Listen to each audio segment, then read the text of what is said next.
The night of January 19th, 1899, the temperature in Arthur County, Nebraska dropped 42 degrees in 4 hours. By dawn, it would reach 38 below zero. Ezra Colton had lived in this county for 20 years.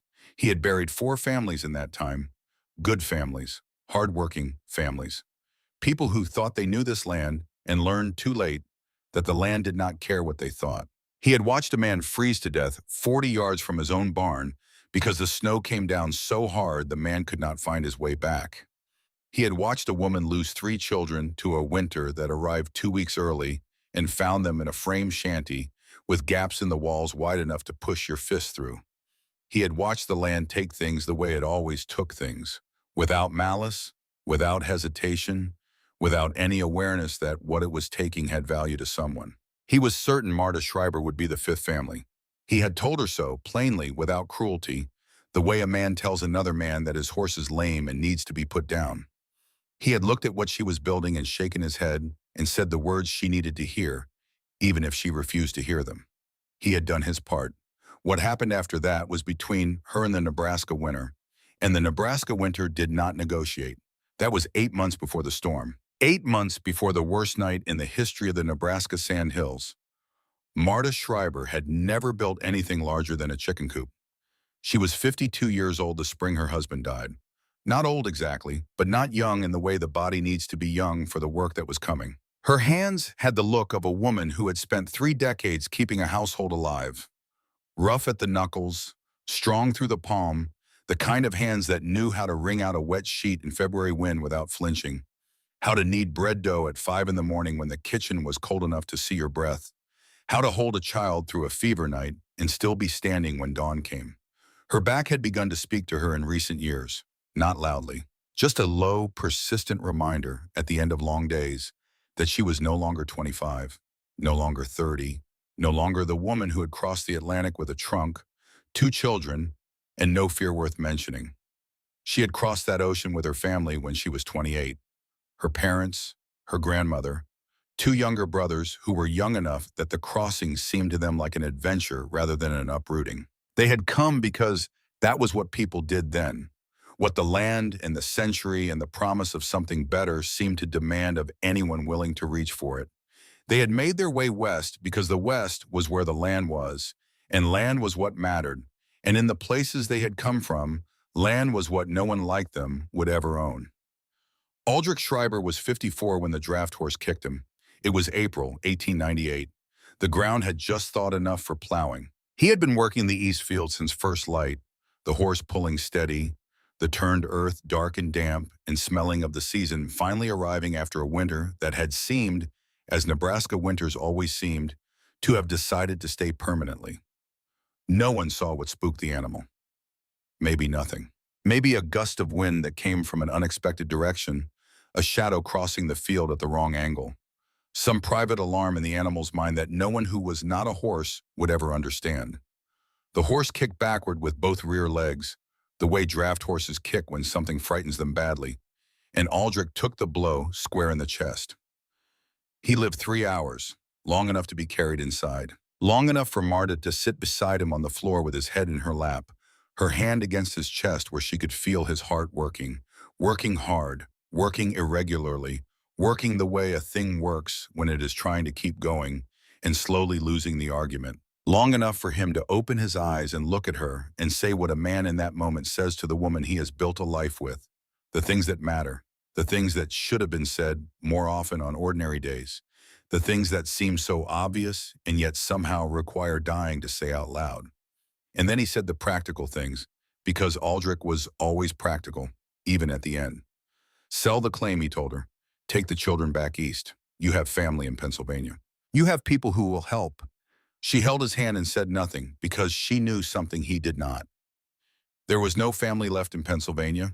There had been a sister once, Aldrich's sister, a woman who had written letters in the early years and then written less and then stopped writing altogether, for reasons that were never stated but were not difficult to understand. There had been cousins Aldrich spoke of with a confidence that Marta had never quite shared, cousins who had seemed, on the one occasion she had met them, like people who lived their lives in a careful perimeter and were not eager to have that perimeter expanded by a German immigrant woman and her children. The people who might have helped had moved west themselves or moved on, or simply disappeared the way people disappear when life gets difficult and connection becomes inconvenient. She had $23 in a coffee tin under the floorboards. She had 3 children. Louisa, 17, who had her father's steady eyes and her mother's refusal to show fear, who had already begun, in the weeks since the funeral, to take on the particular gravity of someone who has understood that childhood is over and has decided to meet what comes next without complaint.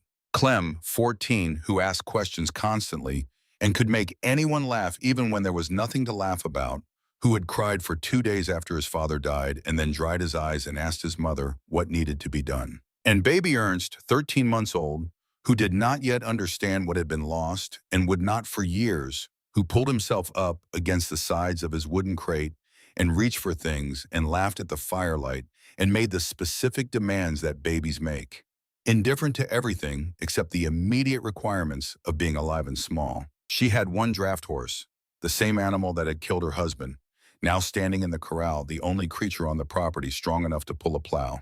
She had 1 milk cow, 4 chickens.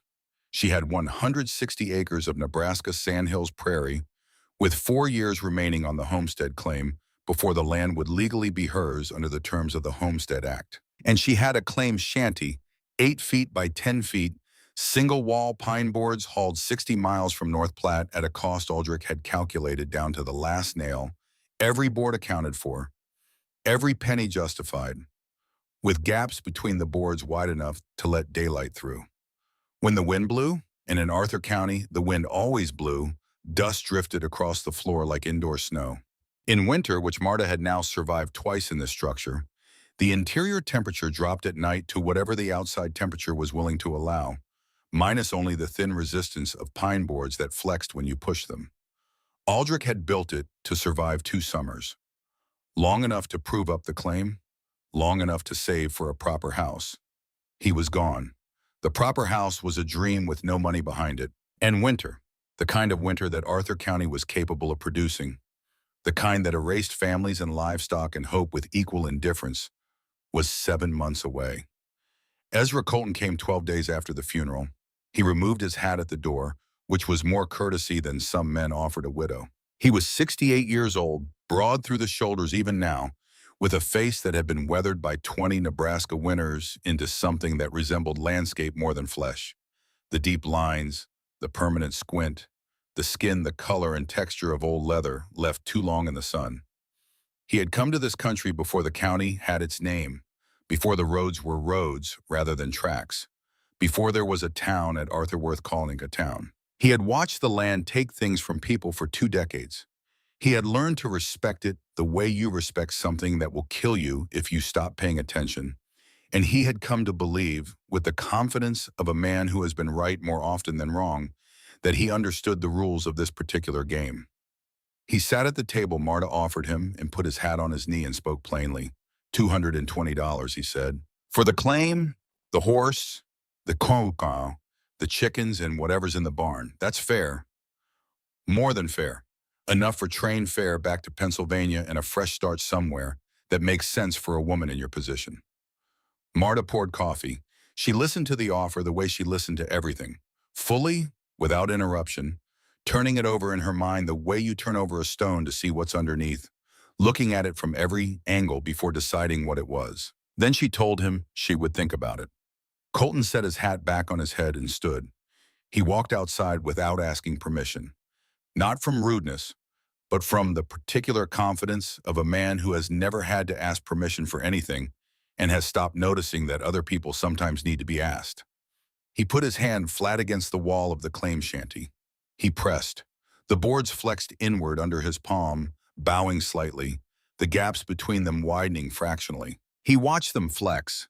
He took his hand away and looked at the wall as if it had confirmed something he already knew, the way a diagnosis confirms what a doctor already suspected before the test results came back. A woman alone cannot cut enough timber, he said. The nearest trees are 40 miles south along the Platte. You would need at least 8 cords to heat this box through winter, and that is if you could cut it, which you cannot. I know, Marta said. You will need a proper house or enough fuel to heat this one. You do not have money for either. I know. Colton looked at her, not unkindly, the way a man looks at someone he has already decided how to feel sorry for, when feeling sorry is a thing he allows himself to do briefly before moving on to the practical matter of what happens next. I have buried 4 families in this county, he said. Good people, people who thought they knew better than this land. They did not. He walked to his horse. At the edge of the property, he turned back. Think fast, he said. The offer will not improve with time. He rode away. Marta stood in the doorway until she could no longer see him. Then she stood there a while longer, looking at the sand hills stretching out in every direction. Grass and sand and grass, mile after mile of it. No trees, no stone, nothing but wind and sky pressing down on the earth as if trying to flatten everything that dared to grow above the surface. The horizon was the same in every direction. You could turn in a full circle and see the same thing. The grass moving in the wind, the sky above it, the land extending until it met the sky at a line so flat it seemed drawn with a ruler. She counted what she had, $23. She counted what she needed. Lumber for a proper frame house cost $140, hauled from North Platte. She had 23. A proper sod house cost almost nothing in materials. Settlers cut bricks from the prairie itself, stacking them like enormous dark loaves into walls 3 feet thick that held heat in winter and cool in summer. But Sandhill sod was different from the sod further east. It was sandy and loose, held together by grass roots that were not deep enough or dense enough to give the bricks the strength they needed. It crumbled when you cut it. The Erickson family, Colton had told her once in passing, had built their sod house from Sandhill's turf in the early 1880s. The walls had collapsed inward during the first wet spring when the rain softened the sandy soil and the weight of the roof became more than the walls could carry.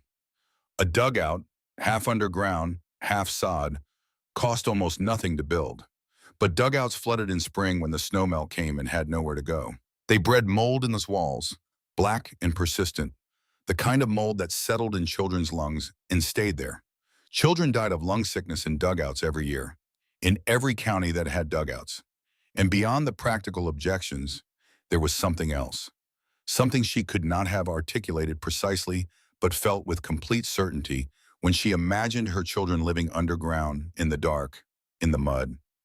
Her children would not live in mud. Firewood cost $8 to $12 a cord, delivered. She needed 8 cords minimum to heat the shanty through a full Nebraska winter, 8 cords being the estimate Colton had given. And Colton knew this land well enough to be believed on practical matters, even if she intended to ignore his advice. That was $80 she did not have. Twisted prairie hay could burn in special stoves, the kind designed to draw slowly and hold heat. But hay burned fast and loose compared to wood. You needed 10 tons per stove per winter, and someone had to twist it into tight sticks all day every day while someone else fed the fire without stopping. There was only one of her. She stood at the edge of the claim and looked at the sand hills. Grass and sand. Mile after mile of grass and sand, and she had been looking at it as a problem. Looking at what it did not have, what it could not provide, what she could not afford to bring to it from somewhere else. The trees it did not have. The stone it did not have. The money it did not represent. And then she stopped looking at what was not there. She started looking at what was. Marta Schreiber had left Germany 24 years earlier. She had been 28 years old, traveling with her parents, her grandmother, and 2 younger brothers who were young enough to treat the journey as an adventure and old enough to be useful when the work required it. They had crossed the Atlantic in the particular misery of steerage passage and made their way west, following the trails that German immigrant families followed in those years, west and then further west, to where the land was available and the promise of owning something felt real. Her parents were gone now. Her brothers had scattered in the way that families scatter when the center that held them, parents, shared home, shared memory, disappears. One brother was in Ohio running a small farm she had never seen.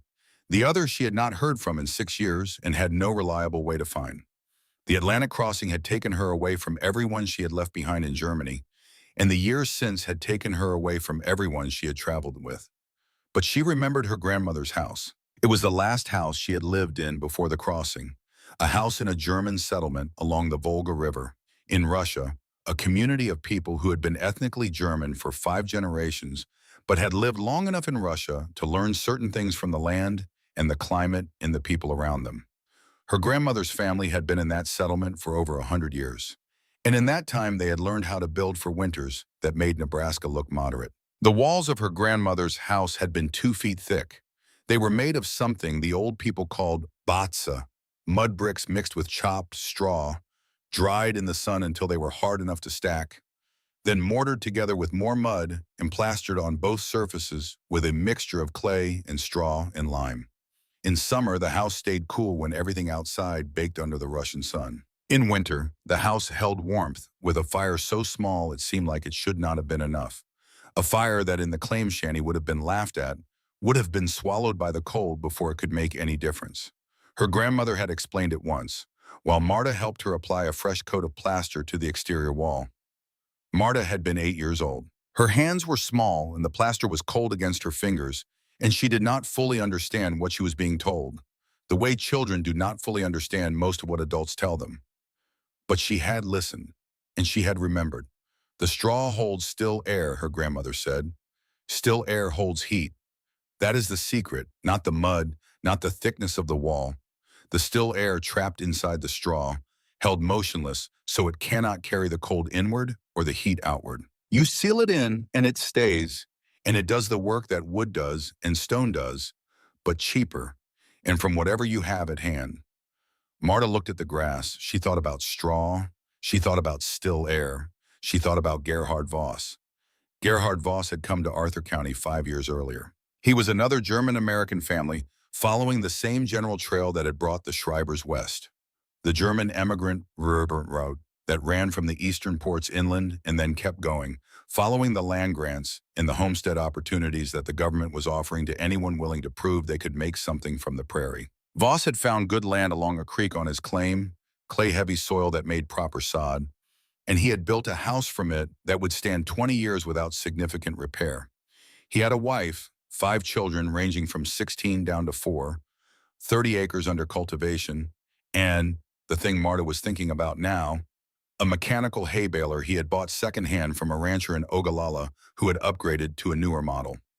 Marta walked to his claim the next morning, 2 miles across open prairie in the June heat, carrying Ernst on her back in a cloth sling she had made from a feed sack. She held Clem's hand because Clem was the kind of 14-year-old who might stop to investigate something interesting and fall 30 minutes behind, which she could not afford today. Louisa walked ahead, scanning the ground with the focused attention she had developed since her father died, looking at everything as if assessing its potential usefulness, its salvage value, what it might become in different hands. Voss was working the baler when she arrived. He was 59 years old, built like a man who had spent 3 decades arguing with the earth and had won more of those arguments than he had lost. His hands were the size of small shovels. His face had the particular expression of concentrated effort that men get when they are working machinery they understand well and are focused on making it do exactly what they want. Loose hay went into the machine from one end. Dense rectangular blocks came out the other. Each bale weighed 50, 60, 70 pounds, compressed so tightly that you could stand on one without it giving beneath your weight. The fibers locked against each other by the pressure of the baling mechanism. The air inside reduced to almost nothing. Marta watched. She watched the way the bales came out flat on 2 sides, flat on top, flat on bottom, with the compressed ends squared off. She watched them stack naturally, the flat surfaces meeting cleanly, one course on top of another the way courses of brick meet in a wall. She walked to a stack that had sat outside since the previous harvest, through a full Nebraska winter and the spring that followed it. Rain had darkened the outer inch of the bales on the exposed side. She pulled at the surface hay, damp and dark and slightly soft between her fingers. Underneath, dry. Pale and dry and untouched, the straw compressed and still, and carrying the particular warmth of something that has been holding its own temperature against the weather around it. She pushed her hand deeper into the bale. The center was warm, not from the sun, it was shaded on this side, from something else. From the air trapped inside, the air that had been compressed in and could not get out, the air that held what heat it had been given and did not let it go. Still air. Still air holds heat. "Mrs. Schreiber," Voss called. He had seen her arrive and finish the row he was bailing before walking over, wiping his hands on his trousers. His face had the careful quality of a man trying to determine how much difficulty has just walked onto his property. I was sorry to hear about Aldrich. He was a good man. He was, Marta said. She pressed her palm flat against the surface of the bale, held it there. Gerhard, she said, how many bales can you get from an acre of wild grass? He frowned, the kind of frown that means the question is unexpected and the person asking it is being assessed. Depends on the grass, he said. Good tall blue stem, maybe 80 bales per acre. Sandhills grass is shorter, drier, maybe 50. And how much would you charge me for 200 bales? Voss went still, not the ordinary stillness of a man pausing to think. The particular stillness of a man who has heard something and is deciding whether he heard it correctly and whether he wants to respond to what he heard or to what he hopes he heard instead. What do you want with 200 bales, he said. It was not a question. It was a careful statement he was leaving space for her to correct. Walls, she said. He repeated the word the way you repeat something when you want to confirm you heard it correctly and are hoping that you did not. Walls. My grandmother built with straw in Germany, Marta said. Mud bricks mixed with chopped straw. They called it batza. The walls held heat through Russian winters with very little fuel. Hay bales are already compressed, already full of still air, already the shape of bricks. Stack them like bricks. Drive wooden stakes through each course to pin them. Plaster them with lime inside and out to seal against weather and fire. Use timber only for the roof frame. The walls themselves are already here, already made, growing on my claim. Voss looked at the bales. He looked at her. He looked at Clem, who had found his way to the baling machine and was examining it with the absorbed attention of a boy who understood how things worked and was figuring out how this one worked. He looked at Ernst, asleep on Marta's back, his small face turned sideways against her shoulder. Mrs. Schreiber, Voss said carefully. The kind of carefully that means what follows has been thought about before being spoken. I knew Batza houses. My own grandmother had one in the same kind of German-Russian settlement. But those walls were mud with straw mixed in. The mud binds the straw, gives the wall its structure, holds everything together. Hay bales are not mud straw bricks. They are just hay. Compressed hay, yes, but hay. Without the mud matrix to hold them, without mortar between the courses, I don't see what keeps the wall from shifting, from settling unevenly, from coming apart when the wind gets behind it.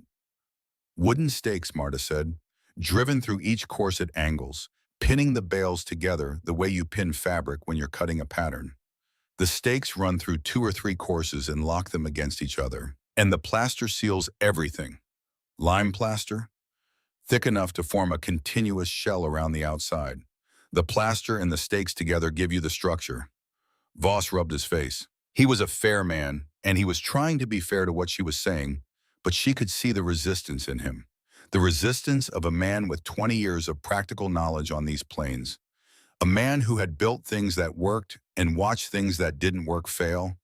A man who had conclusions built from experience rather than theory. Hay rots when it gets wet, he said.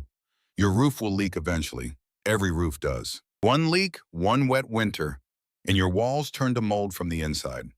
By spring, you'll be living in a pile of rotting hay. The center of that bale, Marta said. She pointed to the stack that had sat outside through a full year of Nebraska weather. Pull it apart. Tell me what you find in the center. He walked to the stack. He pulled at the outer layer, the darkened hay that the weather had reached. He found what she had found, dry, pale straw underneath, undamaged, compressed, and still. He pushed deeper. The center was dry, had been dry through rain and snow and the freeze and thaw cycles of a full Nebraska year. He stood there for a moment with his hands in the bale. Mice, he said. By December, you'll have rats in your walls eating through from the inside out. Lime plaster, Marta said. All the way around, every surface, inside and out. Mice cannot eat through lime plaster. And even if they found a gap, the compressed hay gives them nothing to tunnel through easily. It's not loose hay they can burrow in. It's packed tight as wood. Voss pulled his hands out of the bale and looked at them, then looked at her. I can help you build a dugout, he said. I know a spot along Mud Creek where the soil is good, clay heavy, like what I used for my own house. It would be real work, but you'd have solid shelter before winter. A dugout floods in spring, Marta said. My children will not live in mud. Then let me help you find... No, he stopped. He had pushed in a direction she was not going to go, and he knew it. The word had been quiet and final, carrying the particular weight of a decision that has been made completely and does not require discussion. Marta softened her voice. Not from weakness, from the patience of a woman who knows exactly what she wants and understands that other people's doubt is an obstacle to be worked around rather than a verdict to be accepted. I am not asking you to believe it will work, she said. I have no way to prove it to you until it is built and the winter has tested it. What I am asking is to borrow your horses to haul the bales from whoever will sell them to me. I will pay you back in labor next spring. Laundry, garden work, whatever your wife needs. Or in preserves, eggs, whatever I have when I have it. I am not asking for charity. I am asking for the use of your horses for hauling, in exchange for fair value paid when I can pay it. Voss looked at her for a long time. Then he looked at the children. At Ernst sleeping against her back, one small fist curled near his face. At Clem now crouching beside the bailing mechanism, examining the tension apparatus with the focused curiosity of a boy who will understand exactly how it works before he leaves. At Louisa standing at the far edge of the Voss property, looking out across the prairie in the direction of the Schreiber claim, her posture carrying something that was not quite hope and not quite resignation, but something in between. The look of someone waiting to see what the world is going to do next. I think you are making a mistake, Voss said. He said it quietly without the finality of a verdict. More like a man stating his position so it is on record, knowing the record may not change what happens next. But he would lend her the horses. What happened next is the part of this story that most people forget when they tell it later. They remember the house, they remember the storm. They remember the numbers. 38 below outside, 44 degrees inside, a small fire barely burning, while the worst blizzard in a generation tried to erase everything on the Nebraska plains. They remember Ezra Colton dismounting from his horse for the first time and standing in the snow looking at something he had expected to fail. They forget the 63 days before any of that. Marta bought bales from Voss and from two other neighbors whose land had good tall grass and who were willing to sell at prices she could meet, not always in cash, sometimes in promises, payment deferred to a future she was not certain would arrive in the form she was counting on. $8 here, $12 there, $3 worth of future labor promised to a man who looked at her sideways but took the deal. She cut wild grass from her own claim and paid Voss's eldest son Martin $2 to help her run it through the baler. 53 bales from her own land, 167 purchased from neighbors, 200 total by the middle of July. She needed 200. She had exactly 200. The draft horse that had killed her husband pulled the makeshift sledge she had built from lumber scraps and rope. 8 bales at a time, 2 miles to the building site, unload, 2 miles back, load again. The children rode on the sledge going out empty, which was the one pleasure she allowed them in those days. The ride out, sitting on the flat boards with the prairie going past and the horse moving steadily, and the sky enormous overhead. Coming back, they walked alongside while Marta led the horse, because the loaded sledge was work enough for the animal without adding the weight of children. Ernst stayed strapped to her back. Louisa carried water without being asked. Clem picked up bales that shifted off the sledge, lifting weights that a 14-year-old boy should probably not have been lifting them anyway without complaint because his mother was lifting weights that a 52-year-old woman with a bad back should probably not have been lifting either. And if she wasn't stopping, he wasn't stopping. The foundation came first. Stones from a creek bed 2 miles east. Flat stones, the kind that stacked cleanly and held their position without mortar, if you chose them well and placed them carefully. She walked there before dawn, filled a canvas sack with flat stones, walked back. 12 trips a day, sometimes 14. The children helped. Louisa could carry a sack of her own. Clem could carry a smaller one. Ernst, strapped to Marta's back, added his weight to every load she carried. By the end of the first week, she had enough foundation stones to begin laying out the perimeter. 16 feet by 20 feet. She had measured it carefully more than once, because measurement errors at the foundation propagate through the entire structure. The stones raised the first course of bales 6 inches off the ground, enough elevation to keep moisture from wicking up into the hay from the soil below, which was one of Voss's objections addressed at the level of the foundation before the first bale was laid. By August 15th, the walls stood at window height. By August 22nd, the walls reached the height where the roof would eventually sit. Her hands cracked and bled. The work of lifting bales, 50, 60, 70 pounds each, lifted to chest height, to shoulder height, to above head height as the walls grew, was the kind of work that leaves marks. She wrapped her hands in rags cut from worn-out clothing and kept working. Her back seized on the 18th day. It did not give her warning, the way backs sometimes warn you before they go. It simply stopped working, the muscles locking into a rigid complaint that made straightening up impossible. She worked bent over like a woman twice her age for 3 days, moving slowly, adjusting every motion to what the back would allow until the muscles loosened enough to let her return to something approaching upright. She stopped eating breakfast. Then she stopped eating lunch. The food had to last. The children had to eat. She was not sentimental about this calculation. It was arithmetic, and arithmetic did not respond to sentiment. She ate dinner with the children every evening and told herself it was enough and mostly believed it. By the end of August, she weighed less than she had weighed since before Louisa was born. One evening near the end of the month, Clem found her. She was sitting behind the chicken coop, her back against the rough boards, in the particular posture of someone who has found the one place on the property where they cannot be seen from the house. She was crying in the way adults cry when they believe no one is watching.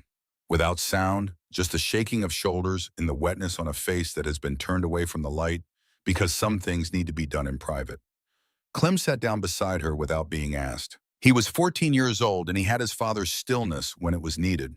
The quality of being present without demanding anything, of sitting with someone in a hard moment without trying to fix it or explain it away. He put his arms around her neck and held on. She felt the weight of him, the warmth and solidity of her son's arms, and something that had been clenched very tight inside her for a long time began, very slightly, to loosen. "Mama," he said, "I can carry more stones tomorrow." She held him until she could breathe normally again. She held him longer than that, past the point where breathing was normal, because he was there, and she needed to hold him, and he let her. It was in this atmosphere, the bleeding hands, the reduced body weight, the $9 she had left after paying what she owed, the community that had quietly but clearly made its position known, that something unexpected happened. Ezra Colton began to talk. He had expected Marta to last a week, perhaps 2. He had expected her to discover, in the way people discover things they have refused to see, that the gap between what she intended and what was possible was too wide to cross. He had expected her to come to him. She would arrive at his door one evening, worn down to something that looked like a reasonable person, and she would tell him she had thought it over and the offer of $220 was fair and she was ready to discuss the arrangements. That had not happened. So Colton did what powerful men do when something refuses to proceed according to their expectations. He talked about it. He mentioned it at Marsh's general store in the tone of a man sharing something amusing. He mentioned it at the feed barn, framing it as a concern. The widow Schreiber, he said, seemed to have gotten some notion about building with hay, and he worried about her. He really did. A woman alone in that state of mind. He described the house-shaped pile of hay assembling itself on the Schreiber claim in the particular language men use when they want people to understand something is foolish without having to say the word foolish directly. He expected the community's accumulated skepticism to become a kind of pressure. He expected Marta to feel it, the way you feel pressure even when no one is pushing directly, and to yield to it, the way people yield to pressure when they believe themselves to be alone. What he did not anticipate was curiosity. Arthur County was not a large place. It was not a place where things happened frequently. The hay bale house was something that had not happened before, not here, not that anyone had seen or heard of. Farmers who rode past the Schreiber claim on their way to town found themselves slowing down to look. Their wives asked questions when they got home. People who had never spoken to Marta Schreiber began to follow the progress of what she was building. A house made from the land itself, from the one material Arthur County had in supply that seemed to have no limit. A man from 3 counties away came specifically to see it because a cousin had written to him about it. Two brothers who were planning to file homestead claims in the spring made a point of riding by because they had heard the story and wanted to see what 200 bales of hay looked like when stacked by a woman with $9 and a plan that everyone said would not work. Colton had gone to every person in the county and told them to watch Marta Schreiber fail. He had accidentally assembled 200 witnesses for the moment she proved him wrong. By early September, the walls were done. They rose 16 feet by 20 feet, 2 feet thick at every point. Each course of bales laid flat and staggered, the way brick courses are staggered, so that no vertical joint runs continuously from bottom to top. The wooden stakes, sharpened lengths of lumber she had cut from scraps, were driven down through each course at angles, pinning the bales against each other and against the courses above and below, creating a structure that moved as a unit rather than as individual pieces. The gaps between courses were stuffed tight with loose hay pushed in by hand. The corners were interlocked, each course running perpendicular to the one below it at the corner, the way log corners are notched and locked. The whole thing stood solid and square and strange. From a distance, it looked like something a child might dream. A house-shaped mound of grass, improbable, growing out of the prairie as if the prairie had decided to try building something for once. Marta stood back and looked at what she had done. She had $9. The roof timbers she needed would cost $34 in North Platte. She had 9. She looked at the wall she had built with her bleeding hands over 63 days. She looked at the sky to the north, where the particular gray of an approaching season change had begun to accumulate. She thought about her grandmother's hands on that cold plaster wall in Germany 40 years ago. She thought about still air. She thought about 4 months remaining before the worst of winter arrived. Then she went to figure out how to find $34 she did not have, because she was not going to Ezra Colton. She was not going anywhere except forward. That had never, from the beginning, been a question. The roof timber problem lasted 4 days. She did not sleep well during those 4 days. She lay in the claim shanty at night and listened to the wind find its way through the gaps in the boards, and she ran numbers in her head the way you run numbers when the numbers refuse to cooperate, no matter how many times you rearrange them. $9. 34 needed. 9. On the morning of the 5th day, she walked to the Voss claim and laid out a proposal. 3 months of laundry work. 4 dozen eggs per month through spring. First pick of her kitchen garden harvest. In exchange for a loan of $25 with the terms written down and signed by both parties, because she did not ask for charity and did not intend this to be mistaken for it. Voss looked at his wife looked at Marta. Something passed between them that Marta did not try to read. He lent her the $25. She rode to North Platte the next day and bought the minimum timber the roof required. The ridge beam, the rafters, the roof boards.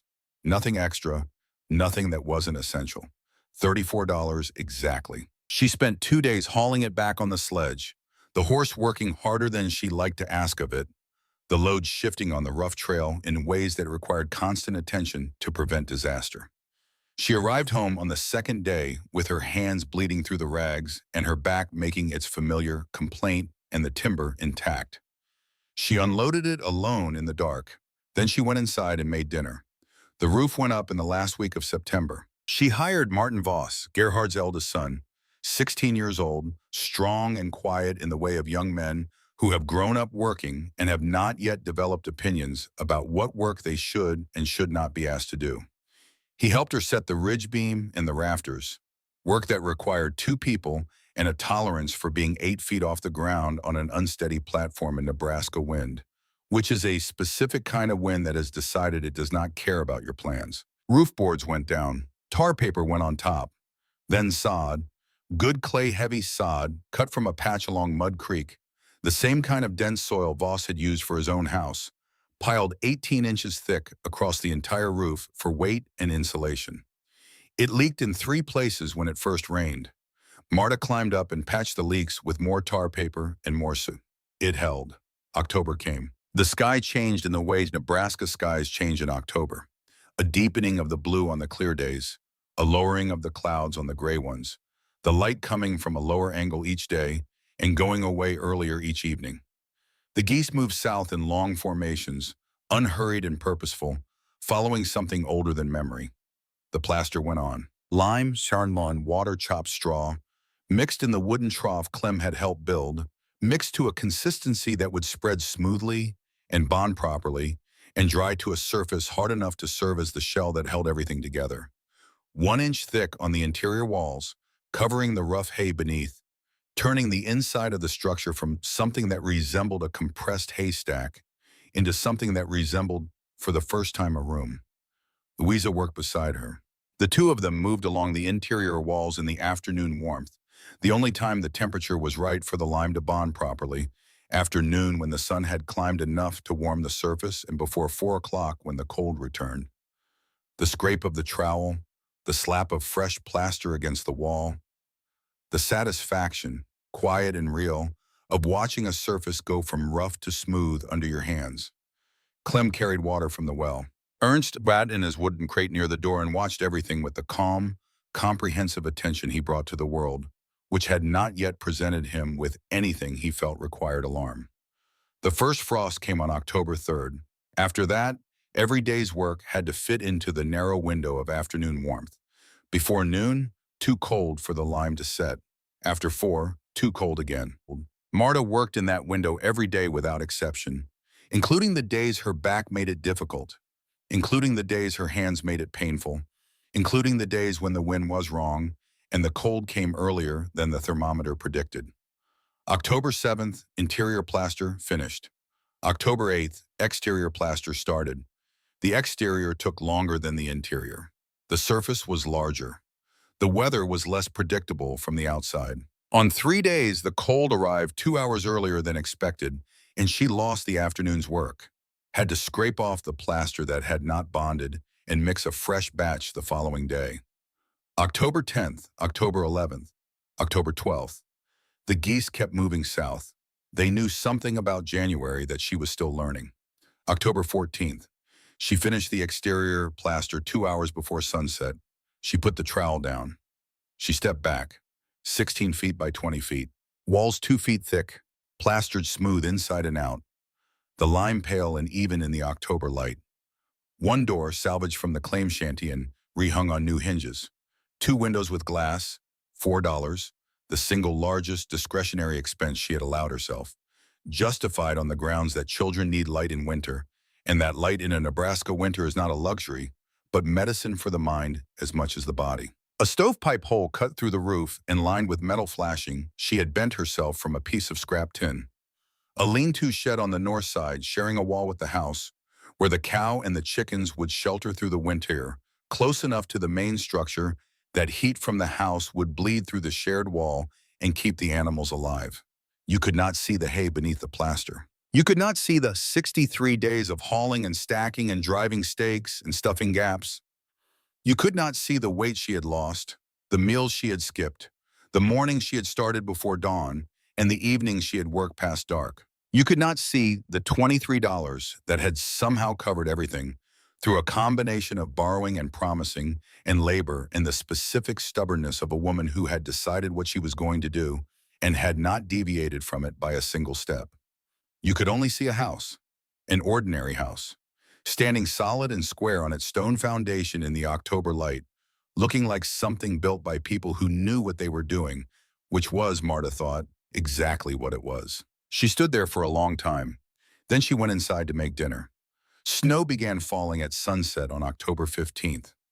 Light flurries first, then heavier, with the settled quality of snow that has decided to stay. By the time Marta had finished moving everything from the claim shanty to the new house, the stove, the beds, the table, the 4 chairs, the coffee tin with its $9, Ernst's wooden crate lined with wool blankets, the few things that mattered and most of the things that didn't, the ground was white and the flakes were coming down with the unhurried commitment that means a season has made its decision and is not interested in discussion. She fitted the stovepipe through the hole in the roof. She built a fire, small, just enough to see what the house would do. The children sat on the larger bed and watched the flames catch. Ernst pulled himself up against the side of his crate and watched the fire with the solemn, total attention he gave to new things. 50 degrees inside. 55, I must say 60. "It's warm," Louisa said. She said it the way you say something you have been hoping to say and were not certain you would get to. Yes, Marta said. Clem pressed his palm flat against the interior wall. The plaster was smooth and cool to the touch. Nothing like the icy planks of the claim shanty, which had always felt in winter like touching the cold itself rather than the inside of a shelter. He moved his hand across the surface, feeling for drafts, for gaps, for any place where the cold was finding a way in. There was none. Is this our real house now? He asked. Marta looked at her son. At the wall his water carrying had helped build. At the fire in the stove she had moved across 200 yards of new snow. At Ernst, who had begun to laugh at something, the firelight, the unfamiliar shadows on the plastered ceiling, the simple animal happiness of a baby who is warm. Yes, she said, this is our real house. Outside the snow kept falling, but inside the house held its warmth with the ease of something that has been built to do exactly this. The still air inside the walls doing what still air does, holding what it was given, releasing it slowly, the way her grandmother had described against a wall in Germany when Marta was 8 years old and did not yet understand what she was being told. She understood it now. November arrived without ceremony, the house held. Marta recorded the numbers every morning in her notebook before the children woke. Outside temperature, inside temperature, fuel consumed. And the numbers told a story she had not quite dared to fully believe until she saw it written in her own careful hand, morning after morning, in the thin gray light that came through the east-facing window. November 6th, 18 degrees outside at dawn, 43 inside with no fire burning. She had let the stove go cold deliberately the night before, as an experiment, because she needed to know what the walls could hold on their own. 43 degrees with no fire in November in Nebraska. The claim shanty had dropped to 28 on a November night that had not been half as cold. November 9th, 4 degrees outside, 56 inside with a small fire, 3 twisted hay sticks. 3. November 15th, 12 below zero outside at dawn, 41 inside with no fire. With 3 hay sticks in the stove, 58. She filled 2 pages of her notebook with numbers and started a 3rd page. The number said what words would not have been able to say as clearly, said it in the language of measurement, which does not have opinions and does not take sides and cannot be argued with on the grounds of sentiment. Gerhard Voss came by in late November. He sat at her table and wrapped his hands around his coffee cup and looked at the walls and said nothing for a long time. He was the kind of man who does not speak until he has thought through what he wants to say and decided it is worth saying, which Marta had always respected about him, even when what he decided to say was something she disagreed with. It's working, he said finally. So far, Marta agreed. The deep cold hasn't come. No, it hasn't. Voss touched the plaster wall beside him, pressed his palm flat against the surface and held it there, feeling for something, the temperature differential, the solidity, the absence of the flex he had expected to find. I told my wife, he said, that I did not think you would survive the winter, that the county would be taking your children in by January. I had asked her to be ready for that, to be prepared to take the baby if it came to that. He said this without apology. He was a man who stated facts plainly, including uncomfortable ones, and did not dress them up. I am not apologizing, he confirmed. I thought what I thought for reasons that seemed good to me at the time. I am saying now that I was wrong. So far, he picked up his cup. The winter is not finished. No, Marta said, it isn't. But so far. He looked at the walls again, at the 2 feet of compressed hay behind the plaster, at the stove barely working, burning a fraction of what his own house consumed, and the interior sitting close to 60 degrees in late November in Arthur County, Nebraska. I hope you prove all of us wrong, he said. So do I, Marta said. She poured him more coffee. Ezra Colton passed by in early November on horseback and stopped at the property line. Smoke rose from the stovepipe. The sound of Clem's voice carried faintly from inside, asking Louisa something about numbers. The exterior of plaster was pale in the thin November light, solid and unmoving. Colton sat on his horse and looked at the house from 40 yards. Then he called out, and Marta came to the door. Warm autumn proves in nothing, he said. His voice was the same as it always was, flat, carrying the authority of long experience, unchanged by what he was seeing. I know, Marta said. Wait until January. Wait until a real blow comes. He rode away without dismounting. January, she thought. She had been thinking about January since June. She was as ready as she was ever going to be. December came and the numbers kept improving. 8 below zero on December 3rd. 52 inside with fire, 12 below on December 10th. 50 inside. On December 21st, the shortest day, the day the year turns back toward light, even if the cold does not turn with it. 19 below outside at dawn, 48 inside with no fire at all. She had let the stove go cold deliberately, as she had done in November, to see what the walls held without assistance. 48 degrees, no fire, 19 below zero. She wrote it in the notebook and sat with the number for a long moment. Then she got up and started breakfast. The old-timers in Arthur County said the mild December was a warning, that when winter held back in December, it was not being merciful, it was gathering. That January would collect what December had withheld, and collect it with interest, and that anyone who had been lulled by a gentle December into reducing their wood supply or their vigilance was going to learn something they would not forget. Men who had been on these plains long enough to read them watched the sky in early January. They watched the animals. They spoke quietly among themselves about what they thought was coming. Colton told his ranch hands on January 18th to bring the cattle in close. That evening, a heavy ring circled the moon, a halo of refracted light through high ice crystals, the kind of ring that plains people read the way sailors read the horizon. The livestock were restless in a way that had nothing to do with ordinary evening restlessness. They pressed together, moving without purpose, reading something in the air that the thermometers did not yet show. "Storm," Colton said to his foreman. "A real one." The morning of January 19th, 1899, dawned mild. 28 degrees, partly cloudy, the kind of morning that, if you did not know what was coming, could have felt like the beginning of a thaw. Marta let the children play outside while she worked on mending. The sky to the northwest was clear at 10 o'clock. By noon it was not. Clouds were building in that direction, a dark anvil formation rising higher than anything she had seen in Arthur County, towering into the upper atmosphere with the organized force of something that had been building its energy over hundreds of miles of open prairie and had decided to spend it here. The wind, which had been light from the south since morning, died completely. The silence lasted perhaps 3 seconds. Then the wind shifted. South to northwest, instantaneous, as if a door had been opened in the sky. The air that came from the northwest was different air, older, colder. It carried a smell she associated with iron and great distance, the smell of something that had come from very far away across frozen ground and was not interested in whatever it found when it arrived. Marta was outside before she had consciously decided to move. She called the children in. She got the cow and the chickens into the lean-to and latched the door.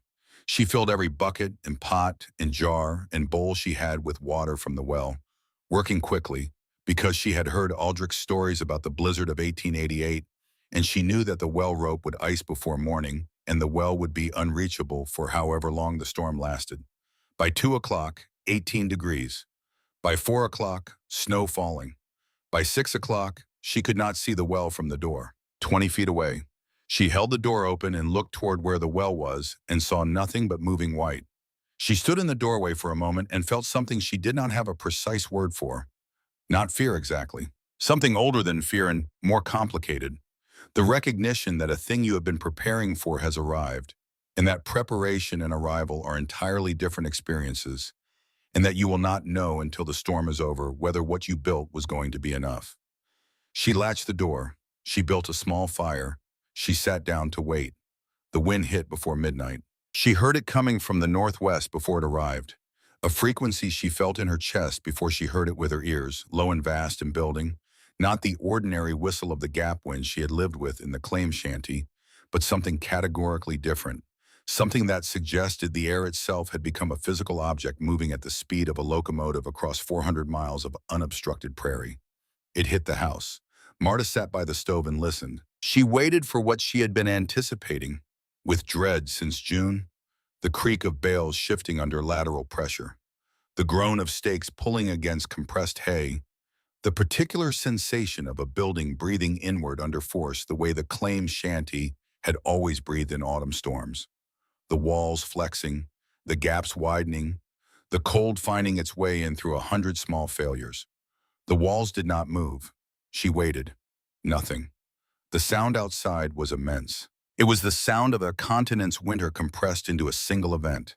Air and ice crystals moving together at speeds that sandblasted exposed skin and made breathing in the open air a technical problem rather than a natural act.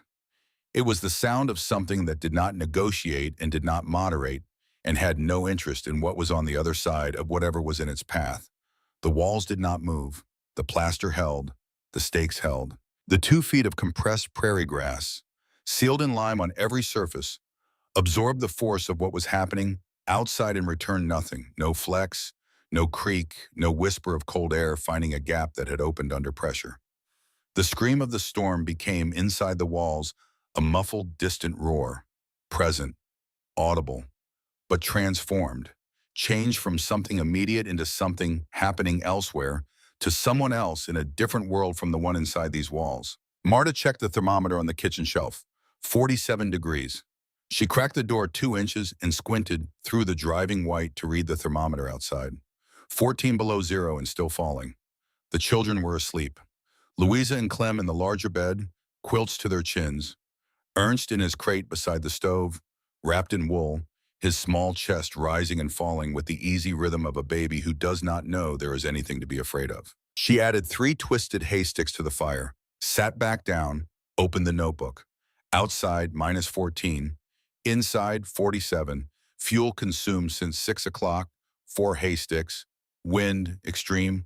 Walls, no movement, no drafts, no cracking of plaster. She wrote it in her careful hand and closed the notebook. Outside, the storm screamed. Inside, the house held. By midnight, 31 below outside. Inside, 47. By 3 in the morning, 35 below. Inside, 45. She added 2 hay sticks. The temperature recovered to 47. By 6 on the morning of January 20th, 1899. 38 below zero outside. Inside, 44 degrees. She had used less fuel in 12 hours than the claimed shanty would have consumed in 2. The walls were performing exactly as her grandmother had described, exactly as the physics of still air demanded, exactly as Marta had calculated on the nights in June when she stood at the edge of 160 acres of grass and understood, for the first time, that the solution had been growing around her the entire time. She might have allowed herself something like triumph in that moment, but Ernst had been fussy since midnight. And now, in the gray dawn light of January 20th, with 38 below zero pressing against the outside of her walls and failing completely to get through, she picked up her youngest child and felt his forehead. Hot, not warm, hot in the way that stops a mother's heart for a moment before she forces it to keep going. She checked again, his cheeks, his neck, the skin of his chest beneath the wool, dry and burning. His breathing was faster than it should have been, quick and shallow in a way that breathing should not be in a sleeping child. And when he coughed, it was a harsh barking sound that echoed off the plaster walls and told her immediately and without any possibility of misunderstanding what she was dealing with. Croup, or the beginning of something that could become worse than croup. She had no medicine. The last of her quinine had gone to Clem in December, when Clem had run a fever for 3 days and she had rationed the medicine carefully and used all of it. The nearest doctor was in North Platte, 60 miles away. The nearest medicine was in Arthur, 7 miles away. 7 miles through 38 below zero in a blizzard that had not slackened since midnight, with visibility at perhaps 30 feet on a good gust and near zero on the others. She could not go. She could not take the children with her. She could not leave them alone. She could not send anyone because there was no one to send. She could only stay. Keep Ernst warm, give him water, watch his fever, and pray with the specific focused prayer of a woman who does not pray much, but understands in this moment that she has done everything she can do and what remains is in other hands. Outside, 38 below zero. The walls held. Her baby burned in her arms. Louisa woke at 7 and understood immediately. She did not ask questions. She did not look to her mother for reassurance. She heated water and brought the wool blanket from her own bed and added it to Ernst's coverings. She sent Clem to fill the water bucket from the indoor barrel because the well was unreachable and had been since the previous evening. Clem went without being asked twice. He was 14 years old and he had been watching his mother for 8 months, and he understood, in the way children understand things they have lived inside of without being told, what was required of him and of all of them. The storm did not relent. By noon on January 20th, the exterior temperature held at 35 below zero. The wind had not slackened. The snow moved horizontally at a speed that made the distinction between ground and sky meaningless. Everything beyond the windows was the same uniform white, moving, featureless, erasing the landscape as completely as if it had decided the landscape was a mistake. The drifts on the north side had piled 8 feet high against the lean-to wall.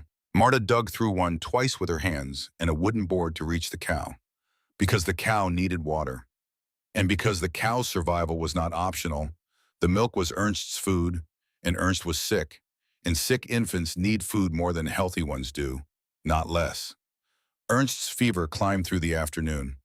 She bathed his forehead with cool water and held him against her chest with his ear over her heart. She sang the songs her grandmother had sung to her.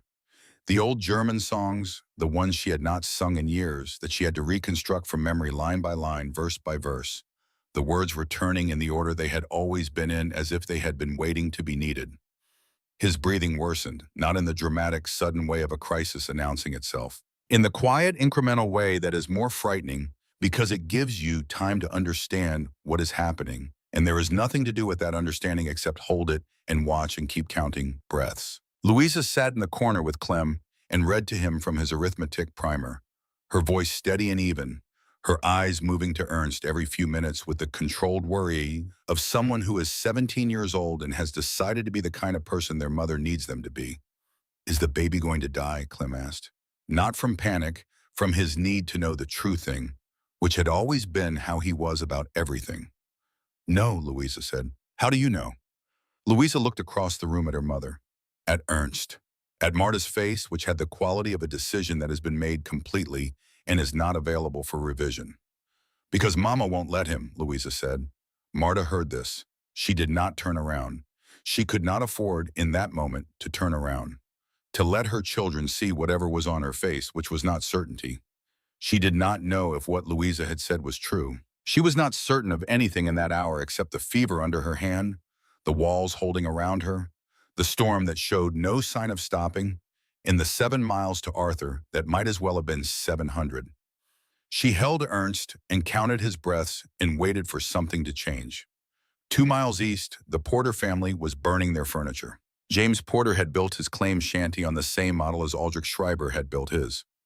Single-wall pine boards, gaps stuffed with rags and old newspaper, a structure designed to be temporary and kept permanent because the money for something better never quite arrived. It had been adequate in November. It had been cold in December. On the night of January 19th, the interior temperature dropped to freezing by midnight. The stove roared at full heat, consuming cordwood faster than Porter could manage it. By dawn on January 20th, the interior was 28 degrees. He broke a chair apart and fed it to the fire, then the table legs, then the second chair. His wife held their 3 children in the bed under every blanket they owned. The 2 youngest were crying. The eldest, a boy of 9 named Samuel, was not crying. He had stopped being able to feel his feet sometime in the night. He did not tell his parents this because he was 9 years old and could see that they were already doing everything available to them. At noon, Porter decided he had to reach the barn. There was hay stored there. He tied a rope around his waist and the other end to the door handle, a precaution that men who knew these storms had learned to take, and went out. He made it 15 yards before the house disappeared. He walked. He walked for 20 minutes in what he believed was the direction of the barn. His wife found him by following the rope. He was 10 yards from the barn, walking in the wrong direction. His face was white. His fingers were white. He could not speak. She dragged him back inside. They survived. But Samuel Porter lost 3 toes on his right foot. The youngest daughter lost 2 on her left. James Porter lost the tips of 4 fingers on his right hand. They would carry the storm's mark on their bodies for the rest of their lives, written in the places where things had been and were no longer. 3 miles north, Harold Neff did not survive. Neff lived alone in a dugout that had belonged to a previous homesteader who had abandoned the claim in the mid-1880s. The dugout held heat better than a frame shanty, worse than a sod house. Neff had survived 3 winters in it without significant difficulty. But dugout chimneys collected snow when the wind came from a certain direction, and this wind was coming from every direction at once. He had cleared the chimney twice on January 19th. He had not cleared it a third time. Perhaps the temperature outside made the clearing seem impossible. Perhaps he was already too cold to think clearly about it. Perhaps the carbon monoxide arrived before he understood what was happening. The way carbon monoxide comes, quietly without warning, taking the judgment first and the consciousness second, and leaving nothing to raise the alarm. They found him 2 days after the storm, sitting in his chair by the cold stove. The interior of the dugout had been above freezing when he died. He had not frozen. He had been killed by the air inside the shelter he had trusted, in the same kind of dugout that Marta had refused to build because she would not have her children living in mud. At the Colton Ranch House, a proper structure, good lumber, well built by a man who had 20 years of experience and the money to do it right, the interior temperature dropped to 38 degrees during the worst of the storm. Colton burned 3 cords of wood in 36 hours to keep it there. His family survived. But the best house a man with money and experience and 20 years of Nebraska knowledge had been able to build dropped to within 6 degrees of freezing during the worst night of that winter. 6 degrees warmer than the inside of a house made of grass. Gerhard Voss appeared at Marta's door at first light on January 20th. She heard the hoofbeats before she could see anything, a sound that didn't belong in the storm, that took a moment to process because no one rode in this weather unless they had exhausted every reason not to. She opened the door. Voss, on horseback, wrapped in so many layers he was barely recognizable as himself. Ice had formed on his beard, his eyebrows, the front of his coat. His horse was lathered despite the cold, had been pushed, had been ridden hard through 38 below zero, and drifts that required going around or through. He looked at her face when the door opened. "What is wrong?" he said. "Ernst," she said. "Fever, croup, or worse. I have no medicine." Voss looked past her into the house. He saw the walls not covered in frost, not breathing with every gust, not showing the ice that formed on the inside surfaces of inadequate structures in extreme cold. He saw the children. He saw the thermometer on the kitchen shelf showing 44 degrees. He saw the stove barely working, barely burning. He looked at the walls for a moment, just a moment. Then he looked at Ernst. He did not say one word about the walls. "I will go," he said. "Arthur, 7 miles. The road south is better. I can go around the worst drifts on that route, 2 hours, maybe less." He turned his horse before she could respond. "Keep the fire burning," he said over his shoulder. "Keep him warm. I will bring medicine." He rode into the white and was gone within 30 yards, swallowed by the storm as completely as if he had never been there at all. Marta stood in the open doorway until the cold forced her back inside. Gerhard Voss, who had listened to her plan in June and listed 5 reasons it would fail, who had lent her horses because he could not refuse 3 children who needed him to, who had brought 30 bales because he could not live with his conscience if he didn't, who was now riding 14 miles in 38 below zero to buy medicine for a baby whose mother he had spent 6 months expecting to watch fail. She closed the door. She went back to Ernst. She held him and sang and watched his chest rise and fall and counted the space between each breath and waited. Voss returned at 4 o'clock that afternoon. He came through the door with ice on everything: beard, coat, gloves, the horse's mane behind him. He brought quinine from Marsh's store and news from Arthur and the roads between. Harold Neff was dead. The Porter children had frostbite. Ezra Colton's ranch house had dropped to 38 degrees inside, and Colton had burned 3 cords of wood in 36 hours trying to keep it there. Pastor Elias Webb had sheltered 3 families in the church building, which had held better than the frame shanties, but not as well as the sod construction in the county. Marta was already measuring the quinine while Voss was still talking, dissolving it in warm water, calculating the dosage from the information on the label and what she remembered from the county health pamphlet she had read 2 winters ago, her hands moving with the steadiness of someone who cannot afford to shake. She gave Ernst the medicine. He swallowed, coughed, swallowed again. Voss stood in the center of the room and looked at everything. The walls showing no frost on the interior surfaces, the thermometer at 44 degrees, Louisa at the stove making soup. Clem refilling the water bucket from the barrel, Ernst blinking up at his mother with eyes that were still too bright but were present and aware and fighting. Your house, Voss said. It is warmer than mine. Warmer than Colton's. You burned how much? Less than a quarter cord, Marta said. Twisted hay. Maybe 15 bundles over 2 days. Voss said nothing for a moment. He watched her give Ernst the second measured dose. He watched the baby swallow, cough, settle against her chest. I was wrong, Voss said. The words came out flat and clean, without anything around them. No softening, no qualification. The words themselves. I told you the walls would rot. I told you mice would eat through them. I told you the wind would knock them down. I was wrong about all of it. You also gave me 30 bales, Marta said. Without those bales, the house would not have been finished in time. I gave you the bales because I thought you were going to die anyway, Voss said. He looked at his hands, large hands, folded on the table, and I did not want it on my conscience. He looked up. I should have believed you, he said. From the beginning, when you came to my claim and pressed your hand against that bale and knew what you knew. I should have believed you then. Stay for coffee, Marta said. The storm is breaking. You rode 14 miles today. Rest before you go home. Voss stayed. Ernst's fever broke during the night. He slept deeply for the first time in 2 days, his breathing slowing and evening out, the barking cough fading to an ordinary rattle, and then to the ordinary sound of a baby sleeping without difficulty. By morning he was hungry. By the following day he was demanding and vocal and pulling himself up against the crate railing and reaching for things he wanted that were out of reach, which meant he was recovering, which meant everything. Marta did not sleep for 3 nights. She sat beside his crate in the chair she had moved from the table and watched him breathe and thanked her grandmother in the silence of the house, thanked her with the specific, complicated gratitude you feel towards someone who gave you something essential before they died and trusted you to carry it without knowing what it would eventually be worth or how far it would need to travel. Still air holds heat. Yes, Marta thought. Yes, it does. Ezra Colton came on January 24th. He rode up to the house at midday and stopped his horse and sat there for a moment looking at what he was looking at. Then he dismounted.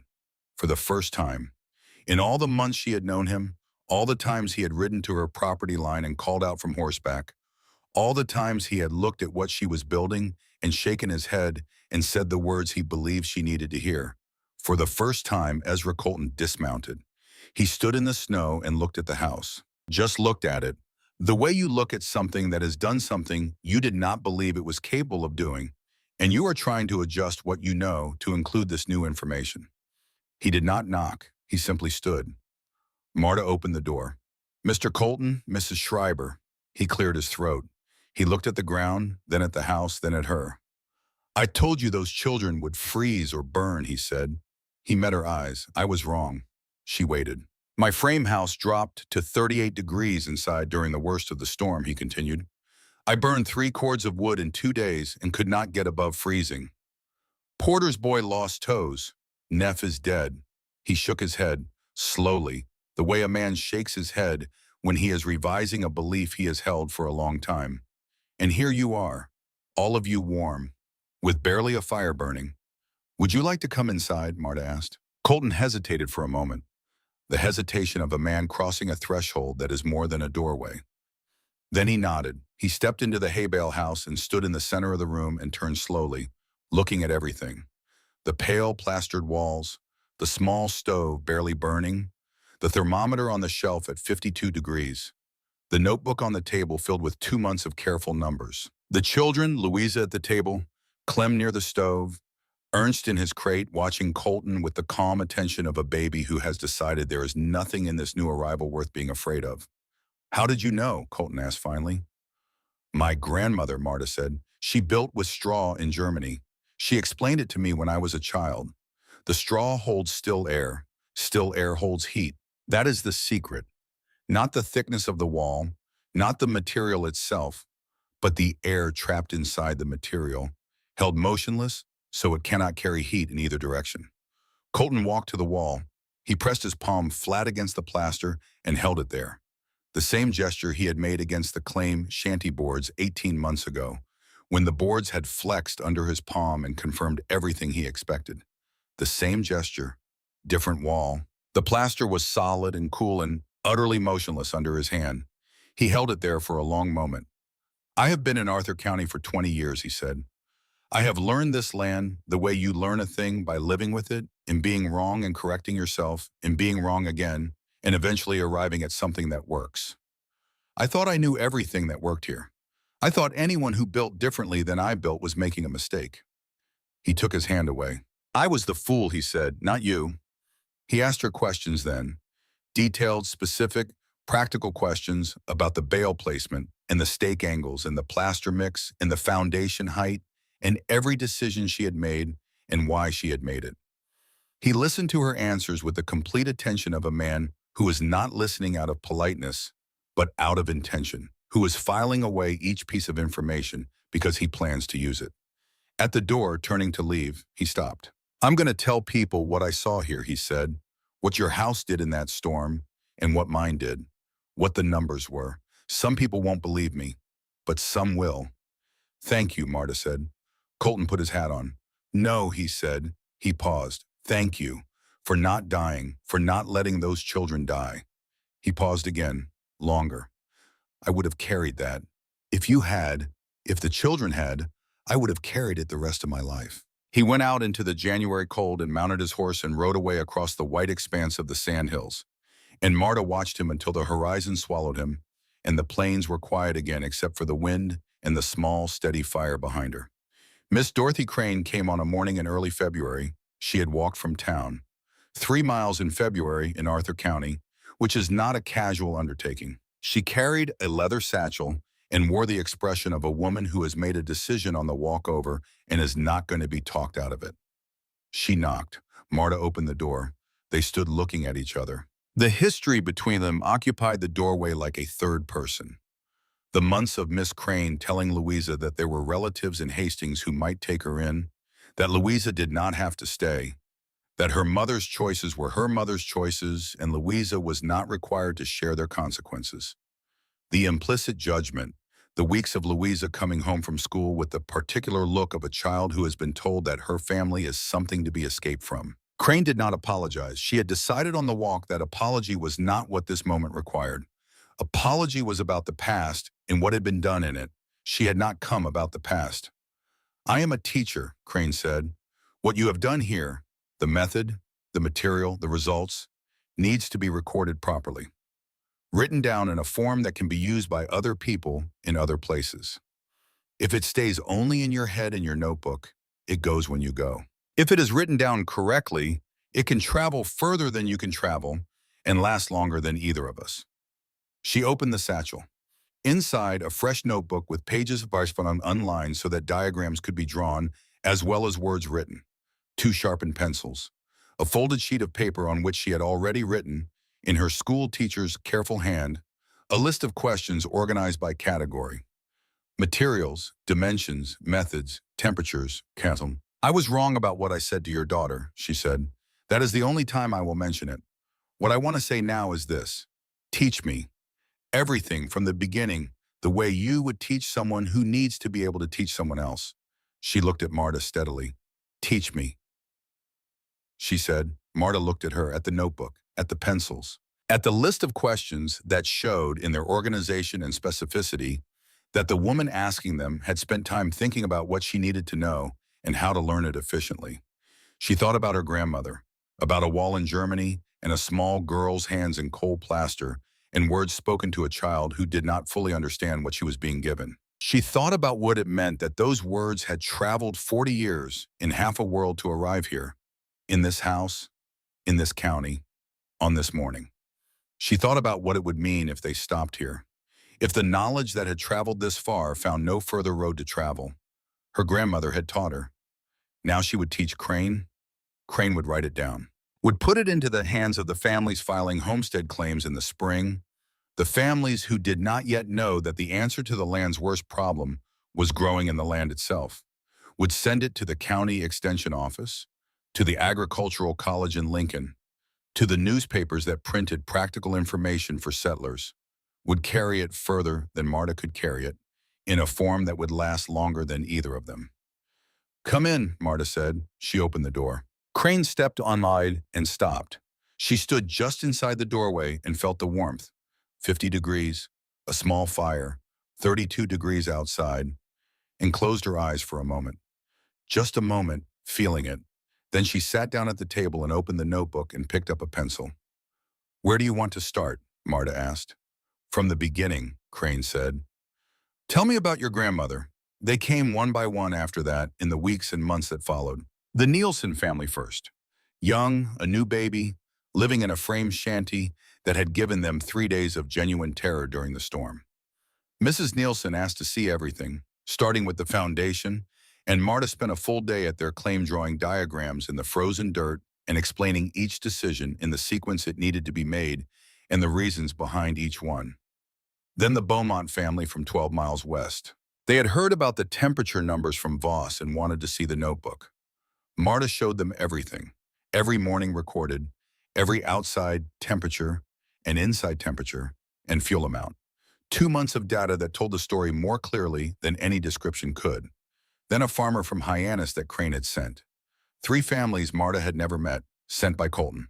A surveyor who wanted to understand the structural principles well enough to explain them to others. A woman who came alone and asked only about the plaster mix and wrote the ratio down in the margin of a letter she was already carrying, because that was the piece she needed. Marta showed them everything. She refused payment every time someone offered it. "My grandmother didn't charge me," she said. "Why would I charge you?" Gerhard Voss built a hay bale addition to his sod house that spring. He improved on what Marta had shown him. A second coat of exterior plaster, a different stake angle that he found gave better lateral resistance, a method for sealing the corners that was cleaner than what she had done. By summer, he was helping a neighboring family build a full hay bale house. By the following winter, he had helped with 3 more. He became, in the way that practical knowledge spreads through practical people, a teacher himself. Not through instruction, but through demonstration, which is how his grandmother had taught him and how Marta's grandmother had taught her. Orville Marsh never said he had been wrong, but he stopped predicting Marta's failure. He stopped looking for ways to acquire her claim through the slow pressure of debt. When new settlers came to his store in the spring, asking about building methods for the sandhills, he told them that some people had found hay bale construction to work well in this county, and that the Schreiber widow on the North Road could tell them what they needed to know. His conversion was economic rather than moral. He recognized that the method worked and that there was no profit in denying what worked. But the practical effect was the same regardless of what drove it. By the winter of 1899 to 1900, 7 new hay bale structures stood in Arthur County. By 1905, approximately 30. By 1910, the technique had spread across western Nebraska and into Wyoming and Colorado and Kansas, carried by settlers who had seen the numbers in Marta's notebook, or talked to someone who had simply seen from a road the pale plastered walls of a building that had survived a January that killed men and took children's toes and overturned every assumption about what this land would and would not allow. Farmers built houses, churches, schools, storage barns for the grain that the better housed farms began producing in larger quantities. The walls held through blizzards and through the droughts of the following decade that cracked the earth and stripped the grass down to bare sand. Frame construction warped in the moisture cycles. Sod crumbled in the dry years.